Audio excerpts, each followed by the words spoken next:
오늘 함께 나눌 말씀은 야고보서 1장 2절부터 4절까지입니다.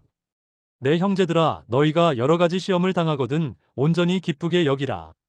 이는 너희 믿음의 시련이 인내를 만들어내는 줄 너희가 알미라. 인내를 온전히 이루라. 이는 너희로 온전하고 구비하여 조금도 부족함이 없게 하려 함이라. 잠깐, 이게 말이 됩니까? 여러분, 솔직히 말해봅시다. 이 구절을 처음 읽었을 때 어떤 생각이 드셨나요? 저는 솔직히 이렇게 생각했습니다. 아니, 시험을 당하면 기뻐하라고요? 그게 가능한 일입니까? 회사에서 갑자기 구조조정 대상자가 됐는데 기뻐하라고요? 사업이 망해서 빚더미에 앉았는데 기뻐하라고요? 건강검진에서 암 판정을 받았는데 기뻐하라고요? 믿었던 사람에게 배신을 당했는데 기뻐하라고요? 상식적으로 말이 안 됩니다. 그렇죠? 그런데 성경은 분명히 말합니다. 온전히 기쁘게 여기라. 여기서 온전이라는 표현, 영어로는 count it all joy라고 되어 있습니다. 조금 기뻐하라가 아니라 완전히, 전적으로 기뻐하라는 겁니다. 도대체 왜 그래야 합니까? 야고보는 미친 사람이었을까요? 아닙니다. 오늘 우리는 이 구절의 진짜 의미를 파헤쳐 보겠습니다. 그리고 이 말씀이 2000년이 지난 오늘날 지쳐있는 우리에게 어떤 힘을 줄 수 있는지 함께 나눠보겠습니다.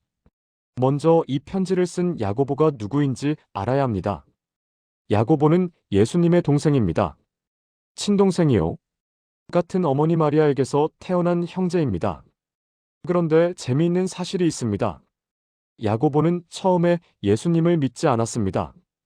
요한복음 7장 5절에 보면 이는 그 형제들도 예수를 믿지 아니함이러라고 분명히 기록되어 있습니다. 형이 동네방네 다니면서 나는 하나님의 아들이다. 나를 믿으라고 하는데 동생 입장에서 어떻겠습니까? 아마 창피하기도 하고 좀 이상한 사람 취급했을 겁니다. 그런데 예수님이 십자가에서 죽으시고 부활하신 후에 야고보에게 직접 나타나셨습니다. 고린도전서 15장 7절에 그 후에 야고보에게 보이셨으며라고 기록되어 있죠. 부활하신 예수님을 직접 만난 후 야고보는 완전히 변했습니다. 그리고 예루살렘 교회의 지도자가 됩니다. 이 야고보가 어떻게 순교했는지 아십니까? 서기 62년경 예루살렘 성전 꼭대기에서 밀려 떨어졌습니다. 그래도 살아있으니까 몽둥이로 맞아 죽었습니다. 역사가 요세푸스가 기록한 내용입니다. 제가 왜 이 이야기를 하느냐? 야고보가 시험을 당하면 기뻐하라고 말했을 때 이건 편한 서재에 앉아서 철학적으로 한 말이 아니라는 겁니다. 자기 형이 십자가에서 처참하게 죽는 걸 봤고 자기 자신도 매일 목숨의 위협을 받으며 살았던 사람입니다. 시험이 뭔지, 고통이 뭔지 뼈저리게 아는 사람이 한 말입니다. 여기서 시험이라고 번역된 단어 헬라어 원문을 보면 페이라스모스입니다. 이 단어가 재미있어요. 이 단어는 두 가지 의미를 동시에 가지고 있습니다. 첫째는 유혹입니다. 넘어지게 하려는 것, 실패하게 만드는 것. 둘째는 시련 또는 테스트입니다. 검증하고 단련시키는 것. 같은 상황인데 관점에 따라 완전히 다른 겁니다. 이걸 현대적으로 비유해 볼까요? 여러분, 헬스장에서 무거운 바벨을 드는 상황을 생각해 보세요. 그 무게가 여러분을 짓누르려고 합니다. 포기해, 내려놔라고 속삭입니다. 이게 유혹입니다. 그런데 같은 그 무게가 여러분이 버티고 들어올릴 때 여러분의 근육을 찢고 다시 붓게 만듭니다. 더 강해지게 만드는 거죠. 이게 시련입니다. 무게는 똑같습니다. 바벨은 변하지 않았어요. 변하는 건 그것을 대하는 우리의 자세입니다. 야고보가 여러 가지 시험이라고 했을 때 이 여러 가지는 헬라어로 포이킬로이스인데 이건 다양한 색깔의 여러 종류이라는 뜻입니다. 인생에서 우리가 만나는 시련은 한 가지가 아니라는 거예요. 재정적 어려움, 관계의 파탄, 건강 문제, 직장에서의 갈등, 가정의 위기, 각양각색입니다. 왜 기뻐하라인가? 자, 이제 핵심으로 들어갑니다. 왜 기뻐해야 합니까? 야고보는 3절에서 그 이유를 명확하게 말합니다. 이는 너희 믿음의 시련이 인내를 만들어내는 줄 너희가 알미라. 여기서 시련이라고 번역된 단어는 앞의 시험과 다른 단어입니다. 헬라어로 도키미온인데 이건 고대의 금을 정제할 때 쓰던 도가니를 의미합니다. 금 속에서 불순물을 걸러내는 그 도가니요. 고대의 금을 어떻게 정제했는지 아십니까? 금광석을 캐면 순수한 금이 나오는 게 아닙니다. 온갖 불순물이 섞여 있어요. 이걸 뜨거운 불에 녹입니다. 그러면 불순물은 위로 떠오르고 순수한 금은 아래로 가라앉습니다. 금세공사는 위에 뜬 찌꺼기를 걷어냅니다. 이 과정을 몇 번이고 반복합니다. 금세공사는 언제 이 과정을 끝낼까요? 녹은 금 표면에 자기 얼굴이 비칠 때입니다. 불순물이 다 제거되어 거울처럼 맑아졌을 때 우리 인생의 시련이 바로 이겁니다. 하나님은 우리 안의 불순물을 제거하고 계신 겁니다. 교만, 탐욕, 두려움, 불신 이런 것들을 태워 없애시는 거예요. 그리고 그분의 형상이 우리 안에서 비칠 때까지 이 과정을 계속하십니다. 아프죠? 당연히 아픕니다. 불에 녹는 건데 안 아플 수가 없어요. 그런데 그 과정을 통해 우리는 순금이 됩니다. 인내, 그냥 참는 게 아닙니다. 야고보가 말하는 인내를 우리는 보통 그냥 참는 것으로 이해합니다. 이를 악물고 버티는 것. 그런데 원문의 의미는 좀 다릅니다. 휘포모네라는 단어인데 이건 수동적으로 참는 게 아니라 능동적으로 견디어내는 것, 압력 아래서도 굳건히 서 있는 것입니다. 이걸 비유로 설명해 볼게요. 태풍이 불 때 두 종류의 나무가 있습니다. 하나는 뻣뻣하게 서서 바람에 맞서다가 부러지는 나무. 또 하나는 바람에 몸을 숙이되 뿌리는 절대 뽑히지 않는 나무. 휘포모네는 후자입니다. 상황에 유연하게 대처하되 본질은 절대 포기하지 않는 것. 흔들리되 쓰러지지 않는 것. 요즘 표현으로 하면 회복 탄력성 리질리언스이라고 할 수 있겠죠. 넘어져도 다시 일어나는 힘, 깨져도 다시 붙는 힘. 2025년을 사는 우리의 시험은 어떤 것들이 있을까요? 첫째, 비교의 시험입니다. 인스타그램을 열면 남들은 다 행복해 보입니다. 고급 레스토랑에서 식사하고 해외여행 다니고 좋은 차 타고 예쁜 옷 입고. 그런데 나는 월급 빠듯하게 살고 휴가도 못 가고 5년 된 중고차 타고 다니고 남들의 하이라이트 영상과 나의 비하인드 컷을 비교하면서 우울해집니다. 이게 현대인의 가장 흔한 시험입니다. 둘째, 속도의 시험입니다. 모든 게 빨라야 합니다. 당일 배송, 즉시 답변, 빠른 승진. 기다림을 모릅니다. 그래서 조금만 늦어지면 불안해집니다. 나만 뒤처지는 거 아니야? 나만 제자리인 거 아니야? 노력의 결과가 바로 안 나오면 좌절합니다. 3개월 다이어트해도 살 안 빠지면 포기합니다. 1년 공부해도 시험 떨어지면 다 그만두고 싶어집니다. 셋째, 정체성의 시험입니다. 나는 누구인가? 내 존재의 가치는 무엇인가? 이런 질문에 답을 못합니다.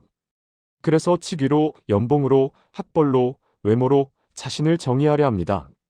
그런데 그것들이 흔들리면 완전히 무너집니다. 회사에서 잘리면 나는 쓸모없는 인간이야 라고 생각합니다. 연애에 실패하면 나는 사랑받을 자격이 없어 라고 생각합니다. 자신의 본질적 가치를 외부 조건에 걸어두었기 때문입니다. 야고보는 4절에서 이렇게 말합니다. 인내를 온전히 이루라. 이는 너희로 온전하고 구비하여 조금도 부족함이 없게 하려 함이라. 여기서 3개의 단어에 주목해야 합니다. 온전하고 헬라어로 텔레이오스입니다. 목적을 달성한, 완성된, 성숙한이라는 뜻입니다. 구비하여 홀로클레로스입니다. 모든 부분이 갖춰진, 전체적으로 완전한이라는 뜻이에요. 부족함이 없게 레이포메노이의 부정형으로 아무것도 빠진 게 없다는 의미입니다. 야고보가 그리는 그림은 이렇습니다. 시련을 통과한 사람은 완성된 작품이 된다는 겁니다. 퍼즐을 생각해 보세요. 1000조각짜리 퍼즐이 있는데 999조각을 맞춰 놓으면 완성입니까? 아닙니다. 마지막 한 조각이 빠지면 그건 미완성입니다. 그 빈 곳이 계속 눈에 거슬리죠. 시련은 우리 인생 퍼즐의 마지막 조각들을 채워넣는 과정입니다. 시련 없이는 우리는 영원히 미완성으로 남습니다. 실패는 끝이 아니라 수업료입니다. 제가 좋아하는 이야기가 있습니다. 토마스 에디슨이 전구를 발명하기까지 1만 번의 실패를 했다고 합니다. 누군가가 물었죠. 1만 번이나 실패해서 좌절하지 않으셨습니까? 에디슨이 대답했습니다. 나는 실패한 적이 없습니다. 다만 전구가 작동하지 않는 1만 가지 방법을 발견했을 뿐입니다. 같은 상황인데 관점이 완전히 다릅니다. 시련을 나를 망하게 하려는 것으로 보면 절망합니다. 그런데 나를 성장시키려는 것으로 보면 힘이 납니다. 야고보가 기쁘게 여기라고 한 것은 감정적으로 행복하라는 게 아닙니다. 시련의 의미를 재해석하라는 겁니다. 관점을 바꾸라는 거예요. 다이아몬드가 어떻게 만들어지는지 아십니까? 탄소입니다. 연필심과 같은 물질이에요. 그런데 이 탄소가 지하 150에서 200km 깊이에서 섭씨 900도에서 1300도의 열과 45,000에서 6만 기압의 압력을 받으면 다이아몬드가 됩니다. 압력과 열이 없으면 그냥 연필심으로 남습니다. 우리도 마찬가지입니다. 인생의 압력과 열기가 우리를 다이아몬드로 만듭니다. 물론 그 과정은 고통스럽습니다. 지하 깊은 곳에서 찌그러지는 느낌이 들 겁니다. 그런데 그 과정을 통과하면 우리는 더 이상 평범한 탄소가 아닙니다. 빛을 받으면 무지갯빛으로 반짝이는 보석이 됩니다. 그러면 구체적으로 어떻게 해야 할까요? 첫째, 시련의 의미를 찾으십시오. 왜 나한테 이런 일이? 라고 묻지 말고 이 일을 통해 내가 무엇을 배울 수 있을까? 라고 물으십시오. 모든 시련에는 숨겨진 교훈이 있습니다. 직장에서 부당한 대우를 받았습니까? 어쩌면 그것을 통해 겸손을 또는 자기 주장의 기술을 또는 더 나은 환경을 찾아 나설 용기를 배우는 것일 수 있습니다. 둘째, 과정을 신뢰하십시오. 밤이 없으면 낮의 소중함을 모릅니다. 겨울이 없으면 봄의 아름다움을 모릅니다. 배고픔이 없으면 음식의 감사함을 모릅니다. 지금 어두운 터널 속에 있다면 그 터널의 끝에는 반드시 빛이 있다는 것을 믿으십시오. 터널이 길수록 나왔을 때의 빛이 더 눈부십니다. 셋째, 혼자 버티려 하지 마십시오. 야고보는 이 편지를 내 형제들아로 시작합니다. 공동체를 전제하고 있어요. 시련은 혼자 이기는 게 아닙니다. 함께 이기는 겁니다. 힘들 때 도움을 요청하십시오. 약해 보일까봐 참지 마십시오. 같이 울어줄 사람, 같이 기도해줄 사람, 같이 고민해줄 사람을 곁에 두십시오. 넷째, 작은 승리를 축하하십시오. 큰 시련을 한 번에 이기려 하지 마십시오. 오늘 하루를 버틴 것, 그것이 승리입니다. 울고 싶은데 안 운 것, 그것도 승리입니다. 포기하고 싶은데 출근한 것, 그것도 대단한 겁니다. 매일 조금씩 이기다 보면 어느새 큰 산을 넘어 있습니다. 야고보서 1장 2절 4절로 돌아가 봅시다. 내 형제들아, 너희가 여러 가지 시험을 당하거든 온전히 기쁘게 여기라. 너희는 너희 믿음의 시련이 인내를 만들어내는 줄 너희가 알미라. 인내를 온전히 이루라.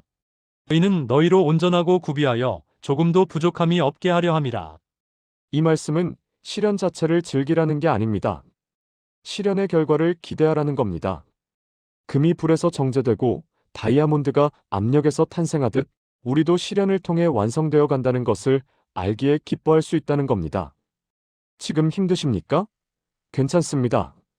그 힘듦이 당신을 만들고 있습니다. 지금 무너질 것 같습니까? 괜찮습니다. 무너져도 다시 일어나면 됩니다. 부러진 뼈가 붙으면 더 단단해지듯 무너졌다 일어난 사람은 더 강해집니다. 2000년 전 야고보가 박해받는 초대교회 성도들에게 이 편지를 썼을 때 그들 앞에는 죽음의 그림자가 드리워져 있었습니다. 그런데도 야고보는 말했습니다. 기뻐하라. 왜요? 그 시련의 끝에 완성된 자신이 기다리고 있기 때문입니다. 조금도 부족함이 없는 온전한 존재가 되어 있을 것이기 때문입니다. 오늘 이 말씀이 여러분의 삶에 힘이 되기를 바랍니다. 여러분이 지금 겪고 있는 그 시련, 그것은 끝이 아니라 시작입니다. 무너짐이 아니라 만들어짐입니다. 다이아몬드가 되는 중입니다. 그러니 기뻐하십시오.